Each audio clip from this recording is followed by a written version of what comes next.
മനസ്സിനെ തിരിച്ചറിയുന്ന ഒരു ഇടമുണ്ട്. അതായത് നമ്മൾ സ്വയം സംസാരിക്കുകയാണല്ലോ നമ്മളോട് തന്നെ. അതാണല്ലോ ചിന്തകളുടെ ഒരു പ്രോസസ്സ്.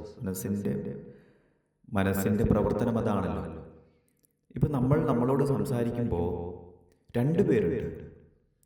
അതായത് നമുക്ക് പുറമേ നമ്മൾ കണ്ട് സംസാരിക്കുന്ന ഒരു വ്യക്തിയും നമ്മുടെ ഉള്ളിൽ സംസാരിക്കുന്ന ഒരു വ്യക്തിയും, അങ്ങനെ രണ്ടുപേരുണ്ട് നമുക്ക്.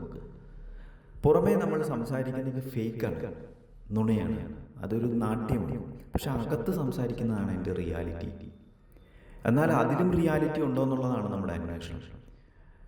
എന്തായാലും നമ്മൾ പുറമേ ഒരാളോട് സംസാരിക്കുമ്പോൾ എന്തുണ്ട് വിശേഷം, സുഖമാണോ എന്ന് ചോദിക്കുന്ന അതേ സമയത്ത് തന്നെ അയാളോട് നമ്മൾ എങ്ങനെ മുന്നേ നമ്മൾ ഇടപെട്ടിരിക്കുന്നു, കഴിഞ്ഞ കാലത്തിൽ അദ്ദേഹത്തോട് നമ്മൾ എങ്ങനെ ഇടപെട്ടിരിക്കുന്നു എന്നതിൻ്റെ അടിസ്ഥാനത്തിൽ മറുചോദ്യം വരും. ഒരു രീതിയിൽ സംസാരിക്കും. അതെന്താണെന്നറിയോ? എന്തുണ്ട് വിശേഷം എന്ന് ചോദിക്കുന്ന സമയത്ത് നമുക്ക് അയാളോട് വൈരാഗ്യമാണോ ഉള്ളെങ്കിലും ഒന്ന് പോടെ, വേറെ പണിയില്ല, നീയൊന്നും ഗതി പിടിക്കാറുടാ. മനസ്സിലാകുന്നുണ്ടോ? ഇതാണ് ഇതിൻ്റെ മനസ്സിൻ്റെ ഒരു ചതി എന്ന് പറയുന്നത്. നമ്മുടെ മുന്നിൽ നിൽക്കുന്ന ആളോട് നീ ഒരിക്കലും ശരിയാവില്ലടാ എന്ന് പറയുന്ന ഒരു സ്ഥലം, പക്ഷെ ഉള്ളിലോ അവൻ രക്ഷപ്പെടും കേട്ടോ, അവൻ നന്നായിട്ട് പ്രവർത്തിക്കുന്നുണ്ട്, അല്ലെങ്കിൽ അവൻ്റെ പെർഫോമൻസ് ഗംഭീരമായിട്ടോ. മനസ്സിലാകുന്നുണ്ടോ? ഈ തരത്തിലാണ് മനസ്സ് നമ്മൾ ഉണ്ടാക്കി വെച്ചിരിക്കുന്നത്. നമ്മുടെ ജീവിത രീതിയും കൊണ്ട് വന്നിരിക്കുന്ന ഒരു സങ്കല്പമാണ്. ഇതൊന്നും യാഥാർത്ഥ്യമല്ല. ഇത് നമ്മളെ എന്തുമാത്രം ഉപദ്രവിക്കാതെ അത് മുഴുവനും ഉപദ്രവിക്കും. എന്തുണ്ട് കുട്ടി, സുഖമായിരിക്കുന്നോ, എങ്ങനെയുണ്ട്, കൊള്ളാമല്ലോ, നല്ല ഷർട്ടൊക്കെ, നല്ല ഉടുപ്പൊക്കെ കൊള്ളാമല്ലോ, നല്ല കോളേജിലൊക്കെ അഡ്മിഷൻ കിട്ടിയല്ലോ, നന്നായിട്ട് പഠിച്ച് ജോലിയൊക്കെ ആയല്ലോ, സുഖമായല്ലോ. ഈ തരത്തിൽ സംസാരിക്കും. അതേ ഒപ്പം നമ്മളോട് പറയും, അയ്യോ ഒരു സമാധാനം തരികയില്ലാത്ത ഒരു രക്ഷയും, അവന് രക്ഷപ്പെടരുത് കേട്ടോ, നാടിനോ ഗുണമില്ല. മനസ്സിലാവുന്നുണ്ടോ?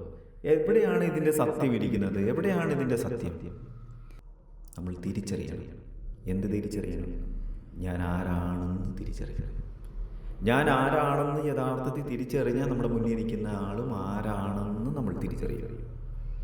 ആ തിരിച്ചറിവിൽ മാത്രമേ ഇതിന് പരിഹാരമുള്ളൂ. ഈ പരിഹാരം പറയുന്നത് ധ്യാനത്തിലാണ്, മെഡിറ്റേഷനിൽ. ഇപ്പം അടുത്തിടെ ഒരാൾ ചോദിക്കുന്നുണ്ടായിരുന്നു, യോഗ പ്രാക്ടീസ് ചെയ്താൽ കല്യാണം കഴിക്കാൻ പറ്റും? മനുഷ്യ ശരീരത്തെക്കുറിച്ചുള്ളൊരു പഠനമാണ് യോഗ. ശരീരത്തിനുള്ളിൽ പ്രവർത്തിക്കുന്ന, നമ്മൾ ജീവിക്കുവാൻ പ്രേരിപ്പിക്കുന്ന ചിന്തകളെക്കുറിച്ചുള്ള ഒരു വിശകലനവും കൂടിയാണത്. അതിന് ചിന്തകൾക്ക് അപ്പുറത്ത് എന്തെങ്കിലും യാഥാർത്ഥ്യമായി ഉണ്ടോ എന്നുള്ളൊരു അന്വേഷണത്തിൻ്റെ ഒരു അന്വേഷണമാണത്. അതിനപ്പുറത്തേക്ക് വാക്കില്ല. അന്വേഷിക്കും മാത്രമേ യാഥാർത്ഥ്യം കണ്ടുപിടിക്കാൻ പറ്റുള്ളൂ. അല്ലെങ്കിൽ മുന്നേ പറഞ്ഞതുപോലെ ആരെങ്കിലും എന്തെങ്കിലുമൊക്കെ പറയും, അതെല്ലാം കേട്ട് നമ്മൾ ജീവിക്കേണ്ടതായിട്ട് വരും.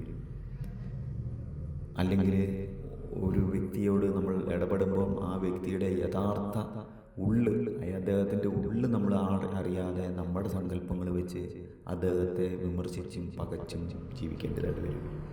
ഇതിനെല്ലാം വേദനയുണ്ട്, പെയിനാണിത്. യഥാർത്ഥത്തിൽ പെയിനാണ്. നമ്മുടെ മനസ്സിന് സമാധാനമില്ലാത്തൊരവസ്ഥ ഉണ്ടാക്കിയെടുക്കുകയാണ് ശരിക്കും. ഇതാണ് നമ്മൾ തിരിച്ചറിയേണ്ടത്. ഈ തിരിച്ചറിവാണ് നമ്മളെ മുന്നോട്ട് നയിക്കേണ്ടത്. വേദന എന്തുകൊണ്ടുണ്ടാകുന്നു, എനിക്ക് മനസ്സിന് വേദന എന്തുകൊണ്ടുണ്ടാകുന്നു എന്നുള്ളൊരു അന്വേഷിക്കുന്ന ഒരാൾക്ക് മാത്രമേ ഇത് കണ്ടെത്താൻ കഴിയുള്ളൂ.